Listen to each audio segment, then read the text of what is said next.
के लिए तीन खास मेहमान जो हैं वो हमारे साथ जुड़ चुके हैं। आपको बता दें धनंजय गिरी जी हमारे साथ जुड़े हैं, प्रवक्ता हैं भाजपा के। बहुत बहुत स्वागत धनंजय जी आपका। और साथ ही अनिल सिन्हा रॉय हमारे साथ जुड़े हैं यहाँ पर, टीएमसी समर्थक भी हैं। और वरिष्ठ पत्रकार अवधेश कुमार जी हमारे साथ जुड़ चुके हैं।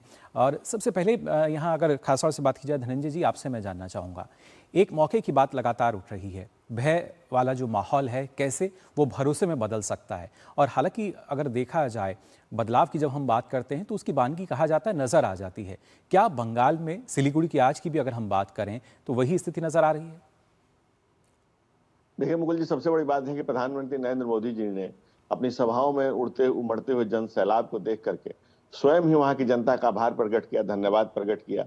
और भय से अकुलाई हुई जनता, भय से घबराई हुई जनता, टीएमसी की निर्मम सरकार, जहां प्रधानमंत्री जी ने कहा कि जहां बेटियों को बेड़ियों में बांध के रखा है, 15 साल से भय का साम्राज्य बना रखा है, जो जी टीएमसी ने वहां पर काम किया है, जिस ढंग से रोड शो में प्रधानमंत्री जी का भीड़ उमड़ रही है, जिस तरह से उनकी सभाओं में भीड़ उतर रही है, लोग उम्मीद की किरण लेकर आ रहे हैं। लोग उम्मीद की नजरों से प्रधानमंत्री को देख रहे हैं कि आदरणीय प्रधानमंत्री जी उन्हें इस भय से मुक्ति दिलाएंगे। और जी प्रधानमंत्री जी ने वादा किया है कि बंगाल से कि हम भय से मुक्ति दिलाएंगे। सबका साथ, सबका विकास, सबका विश्वास, सबका प्रयास, और टीएमसी द्वारा किए गए अत्याचार का हिसाब भी होगा। जी 15 साल का हिसाब देना होगा। नॉर्थ बंगाल को जनता ने, ममता सरकार ने जिस तरह से अपेक्षित किया है, उसका जवाब वहां की जनता देगी। जी इस तरह से बंगाल में जिस तरह से कत्लो गारत का माहौल है, और आप जान रहे हैं, अगर बंगाल की अगर आप बात करने चलेंगे तो आप आरजीकर, संदेश खाली, पार्क स्ट्रीट, कामुदनी से लेकर के अपराधियों को संरक्षण, शाहजहां शेख से लेकर के, जब जी अपराधियों के पक्ष में ममता बनर्जी खुद खड़े हो जाती है, हम्म सरेआम रोड पे आ जाती हैं, हम्म तो जिस तरह से उन्होंने तुष्टिकरण की राजनीति की है बंगाल में, वो बंगाल भद्र जनों का बंगाल है। जी आज बंगाल त्राहिमाम कर रहा है, ममता से मुक्ति चाह रहा है, टीएमसी कुशासन से मुक्ति चाह रहा है। कांग्रेस ने तो बंगाल में बहुत पहले ही सरेंडर कर दिया, न 3 में है न 13 में है। लेकिन आज बंगाल की जनता को नरेंद्र मोदी के बातों में, उनके नेतृत्व में, भाजपा में एक भरोसा दिख रहा है, जी उनको उम्मीद की किरण दिख रही है। चलिए बिल्कुल, बंगाल लेकिन आज ये जो आश्वस्त भरोसा है। है इसके साथ साथ पूरा पूरा हिसाब की भी बात हो रही है, जिस तरह की परिस्थितियां बनी हैं। साथ ही अनिल सिन्हा जी, आपसे भी समझना चाहूँगा, बंगाल की बर्बादी के जो आरोप लग रहे हैं और पूरा पूरा हिसाब देना होगा, तो क्या वाकई पिछला जो 15 सालों की अगर हम बात करें, कैसे आपको लगता है कि स्थिति पूरी तरीके से बर्बाद होती चली गई? जो जनता है वो एक बदलाव अब मांग रही है।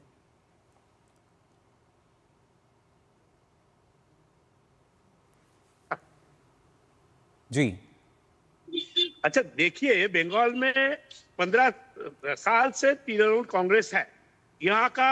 अब पहले 34 साल सीपीएम ने राज किए। अभी तो जनता का जो काम हुआ है, जनता खुश है। जी जनता खुश है। और युवाओं को केंद्रीय रोजगार सरकार, नहीं मिल रहा, जनता उसमें खुश रहेगी। महिलाओं की अरे सुरक्षा क्या नहीं है, बात कर रहे हो जनता उसमें प्रधानमंत्री, खुश है। क्या बात कर रहे हैं, क्या बात कर रहे हैं प्रधानमंत्री जी? 2 करोड़ साल में 2 करोड़ नौकरी दिया, दे दिया। प्रधानमंत्री बोले थे तो साल में 2 करोड़ नौकरी होगा प्रधानमंत्री भारत ने, में। केंद्र सरकार ने जो दिया उसको बंगाल तो में, रोका भी गया है बंगाल वहां की पर। भारत का, अरे बंगाल भी तो भारत का हिस्सा है। बिल्कुल है, प्रधानमंत्री जी वादा किया था, आज के प्रधानमंत्री दिन ने जो में कहा वो तो हो भी रहा है। हो ये रहा है। चुनाव बंगाल हर में हो रहे हैं। हर जी हर साल 2 प्रधानमंत्री को करोड़ देश की जनता सरकारी तीसरी नौकरी। बार क्या मैंडेट बात देकर कर के रहे हैं जवाब आप दे रही। सर?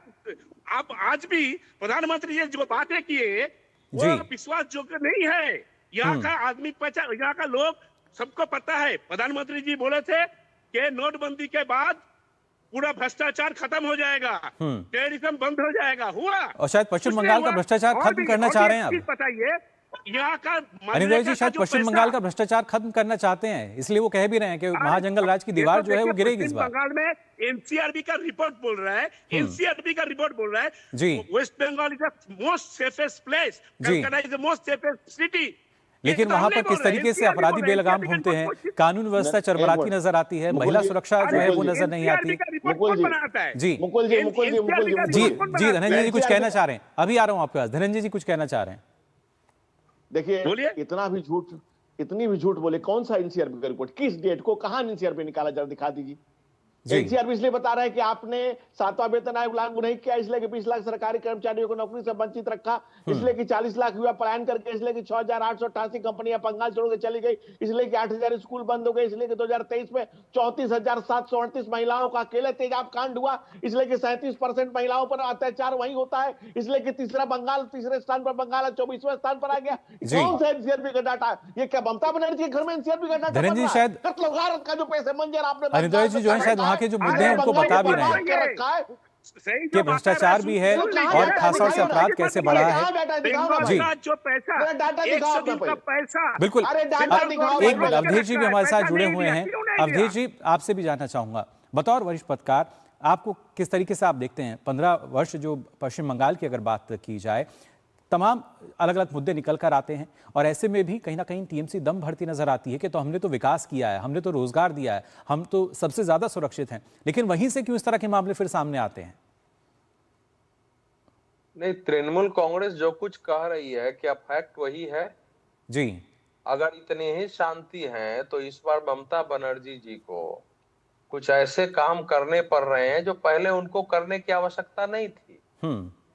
इस तरह से चुनाव की घोषणा होने के पूर्व और उन्होंने कुछ घोषणाएं की तो धड़ाधड़ किसी का वेतन बढ़ाने का, कुछ नए लोगों को देने का, मुसलमानों के लिए 5700 रुपए का 5700 करोड़ का पैकेज, मदरसों को तो 6,000 करोड़ दिए गए, कार्यक्रमों की घोषणा की जी। वो बता रहा है कि ममता बनर्जी जी को भी इस बात का आभास हो गया है कि इस बार के चुनाव में हमारी चुनौती 2016-2021 से ज्यादा है जी, क्योंकि जो कुछ बंगाल में पिछले सालों में हुआ है, अब वहां का एक बहुत बड़ा वर्ग गैर मुस्लिम खासकर हिंदुओं से, आप बंगाल जाइए, मैं गया था जी, तो समूह में भले डर से लोग नहीं बोलते हैं, लेकिन अकेले बात करेंगे तो लोगों को लगता है कि ममता बनर्जी सरकार अगर रह गई तो हमारे अस्तित्व पर वही स्थिति पैदा होगी जो बगल के पड़ोस के बांग्लादेश में हुआ है जी। तो बांग्लादेश की घटनाओं से भी जबरदस्त प्रभावित है। उन लोगों ने देखा कि पिछले बार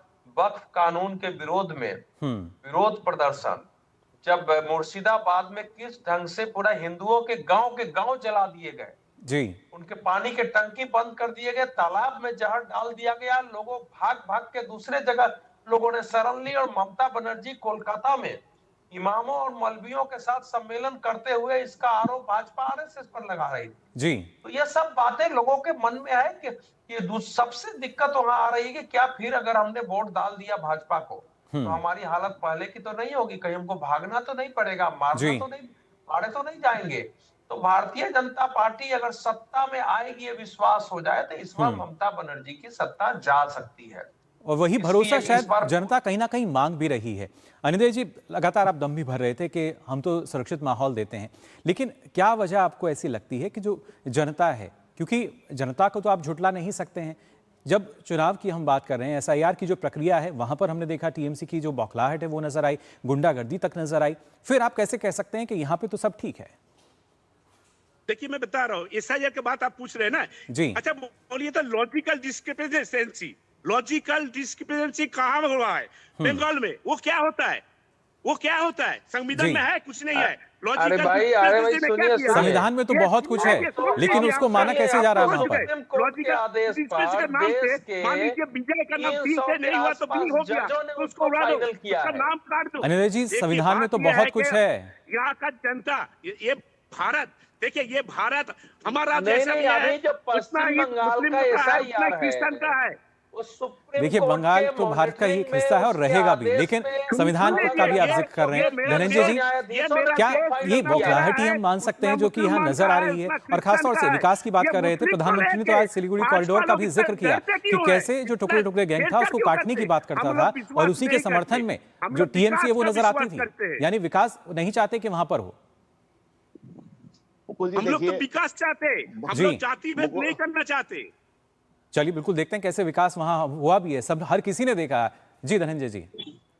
मुकुल जी, देखिए बंगाल की जनता के हक में और अनिंद सिन्हा राय के भी पक्ष में यही है कि बंगाल में भारतीय जनता पार्टी की सरकार आ जाए। तो समर शेष है नहीं पाप का भागी केवल व्याघ्र, जो तटस्थ है समय लिखेगा उनका भी अपराध। आने वाली पीढ़ी आनंद सिन्हा राय को भी माफ नहीं करेंगी। जिस टीएमसी की आज ही खैर मकदम कर रहे हैं, आने वाली पीढ़ियां इनको भी माफ नहीं कर जाएगी। दादा कैसे आंख मिला लेते हो आईना से, जिस बेशर्मी से बंगाल को बर्बाद कर दिया, जो कत्ल गारत का पेश मंजर मुर्शिदाबाद ने देखा है, जो बर्बाद कर दिया वहां के लोगों को, जो भय का माहौल है, जो डर से लोग बोल नहीं सकते हैं, जिस तरह से, और हम लगातार बंगाल को जिस तरह से सपोर्ट करते रहे, सेंट्रल गवर्नमेंट सपोर्ट करती रही। 13वें वित्त आयोग में जहां 1.32 लाख करोड़ दिए गए, 14वें वित्त आयोग में प्रधानमंत्री नरेंद्र मोदी ने 4.48 लाख करोड़ रुपया दिया। वो बंगाल जो का what Bengal thinks today India thinks tomorrow होता था, वो सोच रहा है कि मेरा भविष्य कल क्या होगा। तो मुर्शिदाबाद से अगर पलायन करके दूसरी जगह तो वो उन्हीं के मंत्री फिराद हकीम कहते हैं कि भाई क्या हो गया, एक जगह से दूसरी जगह क्या हो गया, क्या हो गया, पूरा डायनेमिक बदल रहा है, पूरा डेमोग्राफी बदल रही है, पूरा उस पार्टियों का राज। लेकिन धनंजय जी, खासतौर से उत्तरी बंगाल क्षेत्र की भी अगर बात करें तो आपको लगता है कहीं ना कहीं विकास से बहुत दूर वो क्षेत्र ऐसा छोड़ दिया गया, वहां भी एक राजनीति रही। वाली पीढ़ियां माफ नहीं करेगी दादा, माफ नहीं करेगी पीढ़ियां, माफ नहीं करेगी पीढ़ियां। इस बेशर्मी और बेहयाई के लिए माफ नहीं करेंगी, इसके लिए आप माफ नहीं करेंगी। जयचंदों की श्रृंखला में और मीर जाफरों की श्रृंखला में नहीं लिखा जाएगा। अनिता जी, एक बात मेरे को बताइए, आप कह रहे हैं कि घुसपैठे यहाँ पर है ही नहीं, लेकिन जब इस तरह की जो मुद्दे सामने आते हैं, वो लोग कौन रहते हैं जो कि अपना सामान जो है, अपना बोरिया बिस्तर लेके कतारों में लगे हुए नजर आए थे? क्यों कई जगह ऐसा हुआ था कि कई बस्तियां जो हैं वो खाली हो गई थी? ये लोग कौन है जिनके पास किसी तरह का प्रमाण नहीं है? एसआईआर की प्रक्रिया हो रही है, पूरी तरीके से पारदर्शी है, लेकिन इनके पास कोई दस्तावेज ही नहीं है। अरे सुनिए जी, सुनाइए। जवाब आपको देना है भाई। बोल के